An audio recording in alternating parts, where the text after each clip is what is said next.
When the liberation of Syria started, people thought that if this Assad regime would go, that the state institutions would all collapse. Since day one, we've taken incredible measures to preserve state institutions, keeping the employment, keeping the structures, keeping the regulations and the laws, and so on, because we wanted to distinguish the former regime from the state. The same applies now to the northeast of Syria, which was under the administration of SDF. And so immediately we have sent governors to Raqqa and Deir ez-Zor, and they've already began meeting with the different state institutions to ensure the continuation of public services.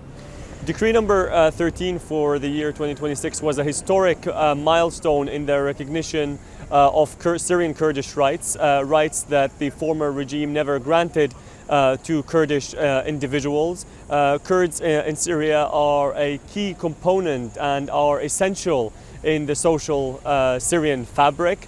And that decree was a turning point. It was a historical moment for the recognition of those rights that they were long due under the former regime. The United States has seen that the best protection of all components of Syrian society and the region, and actually the world, is to support the Syrian government and to preserve one unified, strong Syria. This is not a decision that they've reached, without very careful consideration and without them seeing on the ground what the Syrian government has been able to do with them and with international allies. That has made the United States consolidate their belief that this Syrian government has been working in the interest of all Syrians and for the region.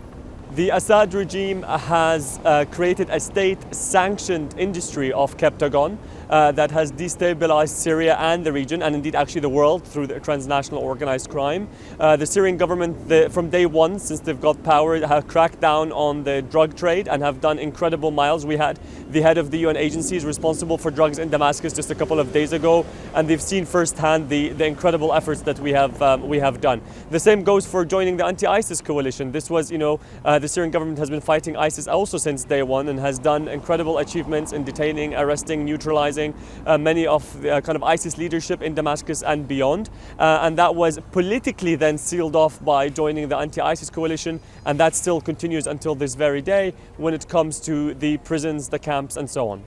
Security sector reform in a country like Syria is incredibly important. We have worked on this issue from the early days. We have started, new recruitments, given very clear instructions, created guidelines, handbooks, disciplinary procedures for when things go wrong, trainings and workshops for the new recruits in order to make sure that to remind them that they're there to serve the people. The same will apply to the northeast. Now we have made calls for recruitment for people to join, and then they will be attending very strong and clear workshops that signal the kind of security service that we would like to see in Syria, one that helps and stands with the people and is not against them like it was under the Assad regime. I'm here in DC today. I've had constructive engagement with the US administration on a number of issues of joint and mutual interest. I'll be also meeting members of the Syrian American community so that they are fully aware of the steps that Syria is taking to strengthen the relationship with the United States.